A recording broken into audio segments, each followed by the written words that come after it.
Welcome to Chillin' 101. We hope this video helps. You start by opening Google Maps on a browser or the app.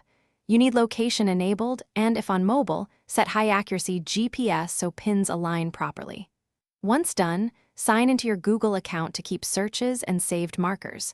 You will use the search bar next. Type concise queries rather than long descriptions. This jump-starts the process and avoids scrolling aimlessly. Now that Maps is ready, move directly to pinpointing coordinates and variants of Sealand in the search. You must search precise coordinates or alternate names to reach Sealand, since it's a tiny offshore platform. Type coordinates in decimal or degrees. Maps understands both. If the primary name returns nothing, try Ruff's Tower or Principality of Sealand as variants.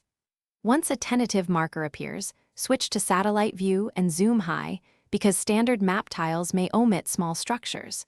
Make sure to pan slowly and inspect surrounding waters. Subtle shadows and structure outlines reveal the platform. You now confirm Sealand by checking satellite imagery dates and nearby coastal references to England. Imagery patterns and the tower's shape are clues. Once certain, save the pin to your list by tapping star or save and label it for later access. If imagery doesn't load or the marker is missing, clear your browser cache, reload maps, or open an incognito window to bypass cache tiles.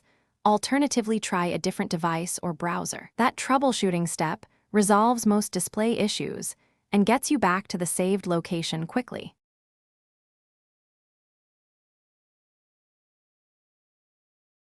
Thanks for watching. Consider subscribing if we helped you.